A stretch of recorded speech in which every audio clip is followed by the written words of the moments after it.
అమ్మా నాన్నకు భక్తితో మొక్కి ఆనందంతో ఎలుకను ఎక్కి ఇంట బయట పూజలు పొందగా ఈశ్వర పుత్రుడు వచ్చిండు.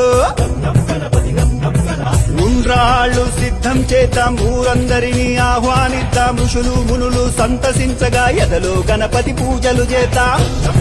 ఏనుగు తలతో వచ్చిండు, ఐశ్వర్యం మనకిచ్చిండు, ఒంటి కాలితో నాట్యం చేస్తూ ఓహో గణేశరారాయనగా ఔరాయంటూ చూడంగా అంబ పార్వతితో వచ్చిండు, అహంకారమణి చేసిండు. కడుపారా పాయసమే త్రాగి ఖర్జూర పండ్లను మెచ్చిండు, గట్టి పరుగుంచి గుంజీలు తీస్తే ఘనంగా దీవెనలిచ్చిండు, జ్ఞానమందరికి ఇచ్చిండు.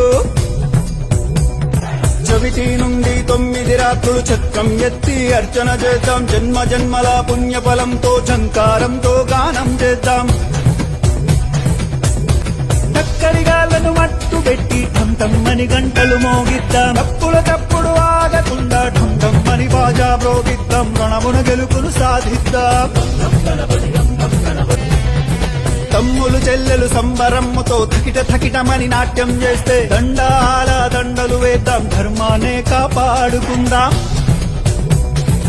నచ్చి మెచ్చిన గణపయ్యా పరుగు పరుగున వచ్చనయా, ఫలములు మెండుగా ఇచ్చునయా, పండెక్కించి ఊరేగిస్తే భవబంధాలు తొలగినయా. మనసారా గణపతిని వేళంగా యమ బాధలు బాపెను చూడంగా, రమ్మంటూ గొంతెత్తి పాడరా లంబోదరలకు వికరా. వరుసగా భజనలు చేసి శరణంటూ గణపతి చేరి, సకల లోకాలాధిపతిని షణ్ముఖనాథుని సోదరుని హరుడి పుత్రుడు గణపతి బొప్పను క్షమించమంటూ మొక్కుదాం, రై రై మలిసాగనంపుదాం.